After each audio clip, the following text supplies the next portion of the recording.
Hello everyone, Simon Jacobson here. Another episode of Meaningful Live. Your vote is power. Use it. This program is dedicated by Nicole Carroll in loving memory of her grandparents Ruth and Stuart Carroll.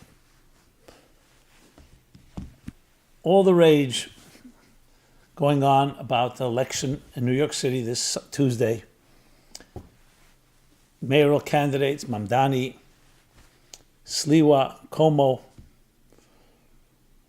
many wondering how is it even possible that in the lead, as the polls show, is Zohran Mamdani, who by his own words clearly is someone that has anti-Semitic, anti-Israel, socialist, communist, not sure exact title.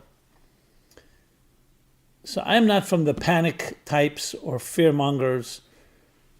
No, I think each of us has to be responsible. The best way to respond to any challenge is to vote your conscience. And whenever you see anything that is a negative, to increase in the positive.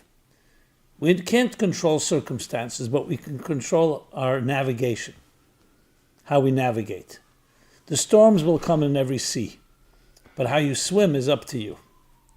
In this case, in this United States of America, a blessing is for the people, by the people. We elect officials and we have power in our vote. It's all a reflection of the Declaration of Independence, stating that we hold these truths to be self-evident, that all men are created equal and have inalienable rights endowed by the Creator.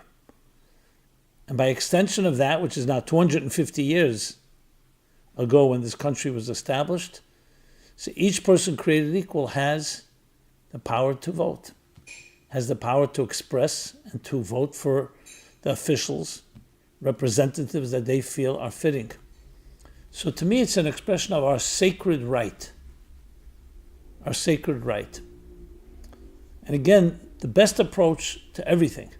Now getting into, I don't know what the future holds. I don't know what kind of mayor Mamdani will be, whether he will be the way he's stated in the past, whether he'll change, whether he won't. But number one, we have the power to do something, is to vote. Vote who you think is the right person. Do not withhold your vote.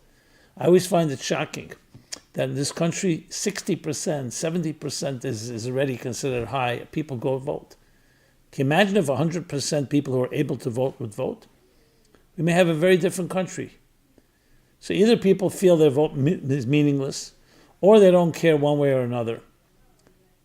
But one lesson that we learn, especially when you have a more polarized society, and you have people who are lightning rods in statements they make, and maybe even dangerous, is use your vote. It counts, it matters.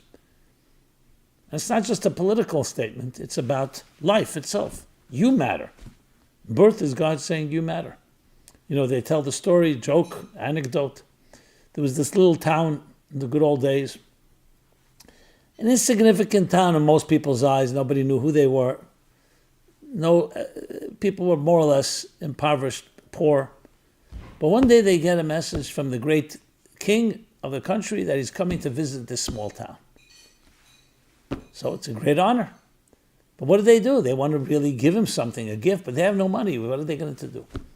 So the wise men of the town, the wise people of the town, I should say, get together. And they come up with an idea. We're going to put a big barrel in the middle of the town, and everybody can afford to pour in a bottle or half a bottle of wine into the barrel. And that way we can give the barrel to the king and he'll appreciate, even though he doesn't need our wine. But it's a gesture, and it shows as much as we were able to do. We gave him a barrel of wine. So one husband tells his wife, you know what? Since everyone's going to pour in wine, why spend so much money? Because for them, wine was precious. We'll pour water. Who will even notice? What's one bottle of water compared to all the wine that everyone's going to fill the barrel with? The problem is every couple in town came up with the same innovation. So what ended up happening was the king got a big barrel of water. That's when you feel that your contribution doesn't make a difference. So number one is we need to understand there's a certain sanctity and dignity to your life. A vote is an expression of that. And there are times where it's more acute, the consequences of your vote, depending on the candidates and so on. I think it's always important, but there are times where it becomes more glaring, if you wish. But above all, I want to say is this: whatever the outcome will be, we will navigate. We will work with it. Sometimes there have to be a setback in order for a wake-up call. There's an expression that when Joseph in the Bible was thrust into the pit, his brothers, out of jealousy, they threw him into a pit.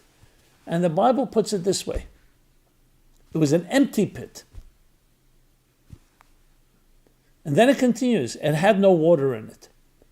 So everyone asked the question, if it was empty, obviously it had no water. Why did the redundancy? Why do you need to add it didn't have water? And the answer is, it didn't have water, but it had serpents and scorpions, or serpents and rodents. And the explanation is because a void, when there's a vacuum or a void, it looks like it's empty. But remember, nature abhors a vacuum. And so does the human psyche. And so do human beings. When there's a void, something's going to fill the space. So if it's not positive, it's going to be negative. In human life, psychologically, when you're bored, you have nothing to do. Sounds very innocuous. What can already happen? No, it's not so simple. When you are bored, you are now vulnerable. It's a breeding ground for problems.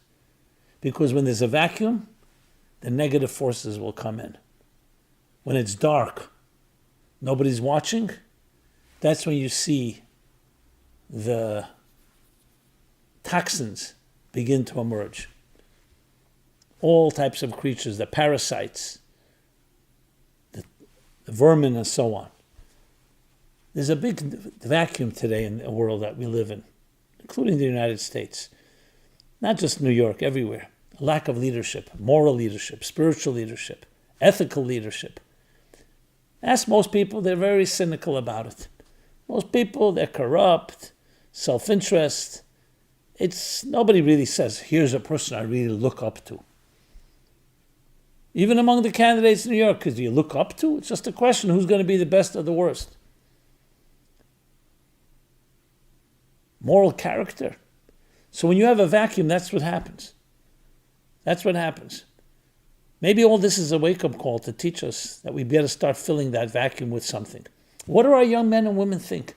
What are their standards? What do they stand for? When you've been playing video games for many years and watching sports and being involved in sex or rock and roll or other things that don't have any long-term or transcendental value,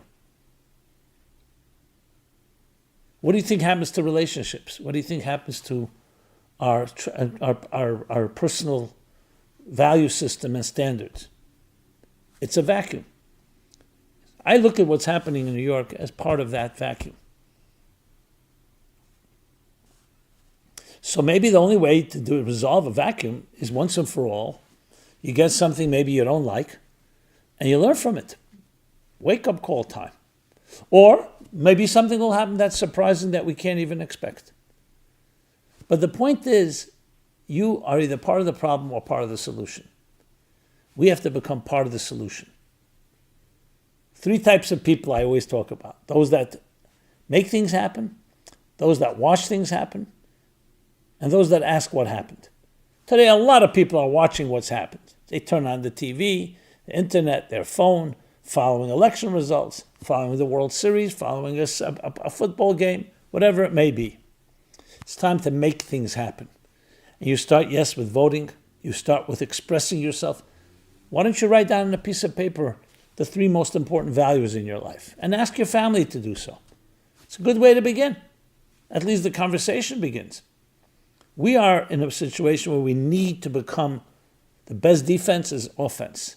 We need to start filling the vacuum with giving feeding ourselves, nourishing ourselves, our families, everyone we know, our schools, our students, with something forward-thinking, something progressive, something positive. How would you like the world to look like in 5 years from now? In 1 year from now? Tomorrow? And not just highfalutin platitudes, but an actual vision for the world, for your life. And then do something about it. That's the world in which we want to create. So how you act will create the world, because it's not going to happen for someone else. And if it does, will it be the way you would like it to be? So it's time to start taking that responsibility. That's the lessons I'm learning from all that's going on. People are calling me, contacting, what's going to be, how could it happen, I'm going to move, I'm running. So first, stand up and vote who you think you should vote for. And then secondly, we don't all have political connections, but in your little world, you can make a big difference. And today with technology, we can share with many people. Things will go viral. People hear things. And it's interesting how many people I see are on the defense, how they're running, the fear. Now, I understand that. I can justify it. I'm not trying to dismiss or criticize. But that's not good enough. We need to become proactive. What do you stand for? Not just what you stand against. And you're waiting only when something doesn't work the way you like, that's when you wake up.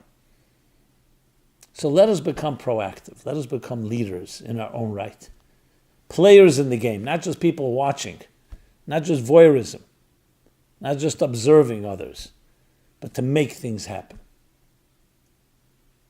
Election will be on Tuesday. Go out and vote. And above all, become a proactive citizen. In your little corner of the world, your sphere of influence, the people you know, your family, strangers, co-workers, anyone you meet. But in a beautiful way. Not as a proselytizer, not as a preacher, but just sharing how we can make the world a better place. Simon Jacobson here, meaningfullife.com. It's about a meaningful life. We're here to help you find that meaningful life in everything we do. And it all begins with you. You matter. Yes, your cup of wine makes a difference. And your cup of water also makes a difference. If this message was meaningful to you, please share it with others. Please subscribe to our offerings, subscribe to our growing YouTube channel. And I'd love to hear your feedback, your thoughts, your comments, your critique. You matter, and your voice matters. Use it well.